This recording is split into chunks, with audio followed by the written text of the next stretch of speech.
manusia punya cara sendiri untuk melihat dirinya, menilai orang lain, dan memaknai kehidupan sosial di sekitarnya. Tapi kadang, persepsi itu bisa menipu. Dalam film Parasit karya Bong Joon-ho, kita diajak masuk ke dua dunia yang bertolak belakang. Keluarga yang miskin yang tinggal di ruang bawah tanah, dan keluarga yang kaya hidup di rumah megah. Di balik perbedaan itu, ada sesuatu yang lebih dalam. Cara mereka saling memandang, menilai, dan memperlakukan satu sama lain. Di video saya kali ini, saya akan menganalisis bagaimana konsep persepsi diri, persepsi sosial, atribusi sosial, sikap sosial, dan prasangka sosial ditampilkan dalam film Parasit. Ini kita bisa melihat bahwa kadang yang benar-benar menjadi parasit bukan hanya mereka yang miskin, tapi juga pikiran dan sikap manusia terhadap sesamanya.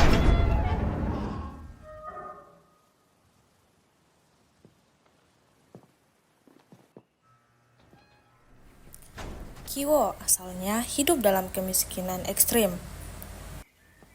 Namun, setelah diberi kesempatan menjadi guru les bahasa Inggris untuk keluarga Park, ia mulai menilai dirinya berbeda. Ia memalsukan ijazah, mengenakan pakaian rapi, berbicara sopan, dan bertingkah seperti orang berpendidikan tinggi.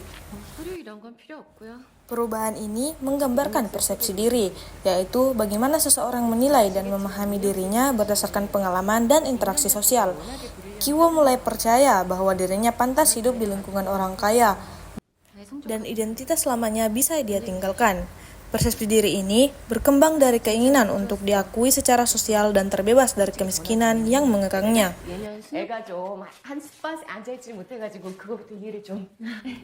Nyonya Park menilai Kiwo dari penampilan luar. Ia langsung percaya bahwa Kiwo berasal dari keluarga baik dan berpendidikan. Hanya karena cara bicara dan pakaiannya yang terlihat sopan, ini adalah contoh persepsi sosial, yaitu proses menilai orang lain berdasarkan kesan pertama dan faktor-faktor permukaan seperti gaya bicara, ekspresi, dan status sosial.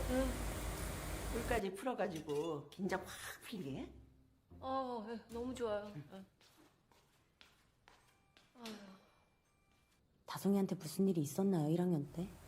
Tanpa menyelidiki latar belakang sebenarnya, Nyonya Park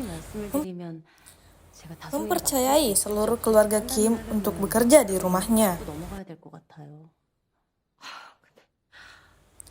Hal ini menunjukkan betapa mudah manusia membangun persepsi sosial yang keliru jika hanya mengandalkan tampilan luar dan bukan data yang objektif. 신경정신과적 징후가 잘 드러나는 곳으로 보거든.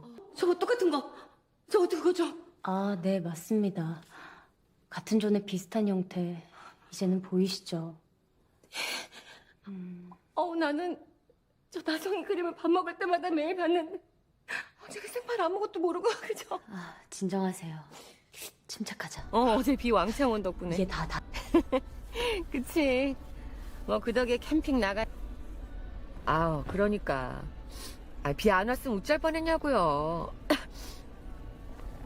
그리고 선물은 절대 사오지 마. 진짜로. 맞다. 자기 미니 쿠퍼니까 그냥 우리 차고 안에 그냥 옮겨 넣어. 올라가 계세요. Ketika terjadi kekacauan di pesta ulang tahun anak mereka, 되게 자연스럽네. keluarga Park tidak menyadari bahwa sumber masalah berasal dari sistem sosial yang timpang. Mereka menyalahkan hujan, kebetulan, dan orang aneh yang masuk ke rumah mereka.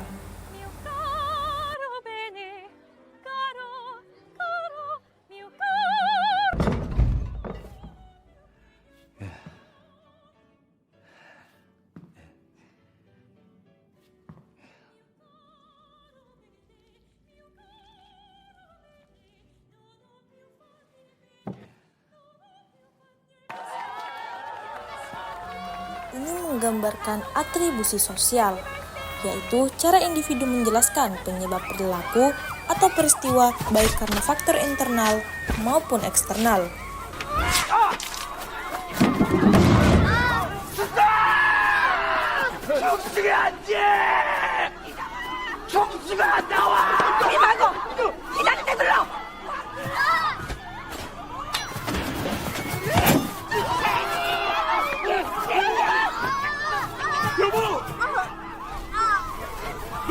이거를 한번.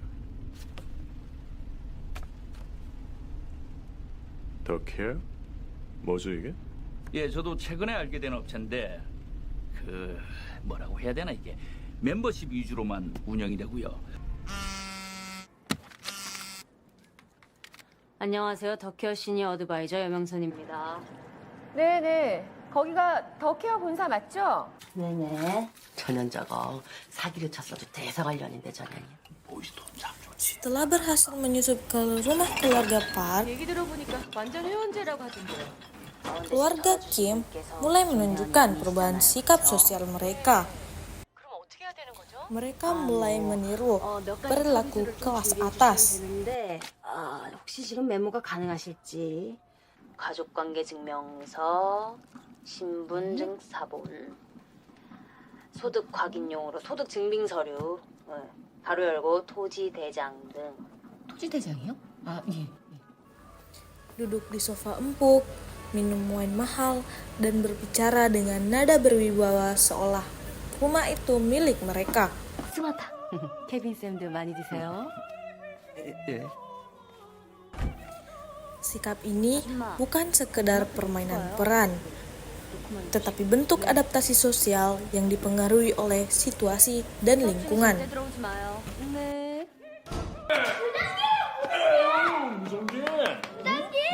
이놈의 새끼 아빠 여자가 무전기 가져.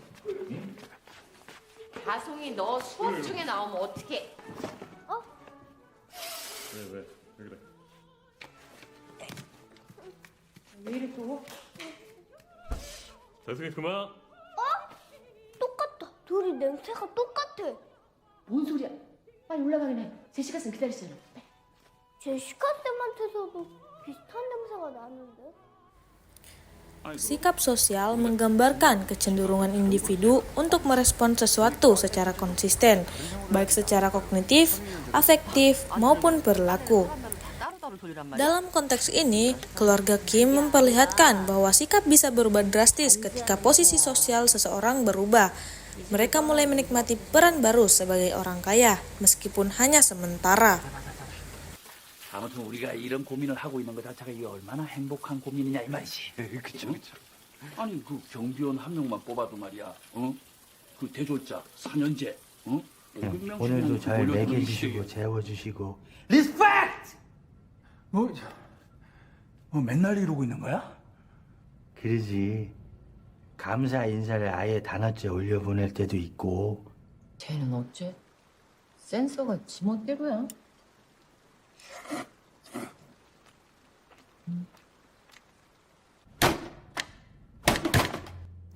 Salah satu adegan paling simbolik adalah saat Mr. Park menutup hidungnya karena mencium bau bawah tanah dari Mr. Kim. 내가 뭐 세자마마도 아니고. 막둥인데요 뭐. 그럴 수 있죠. Bau tersebut menjadi metafora kuat untuk prasangka sosial. 다송이가 Penilaian negatif terhadap kelompok tertentu berdasarkan stereotip. 사건이 좀 있었거든. Mr. Park menganggap kemiskinan sebagai sesuatu yang kotor, menjijikan, dan tidak pantas berada di dekatnya. Prasangka ini muncul bukan karena pengalaman pribadi, 1학년 때 집에서 melainkan karena sistem sosial yang menanamkan pandangan bahwa orang miskin itu tidak setara dengan orang kaya. 그 케이크 생크림이 기가 막혔거든. 애가 침대에 누워서도 자꾸 생각이 난 거지. 그래서 요 앞에 앉아서 다송이가 케이크를 막 먹다가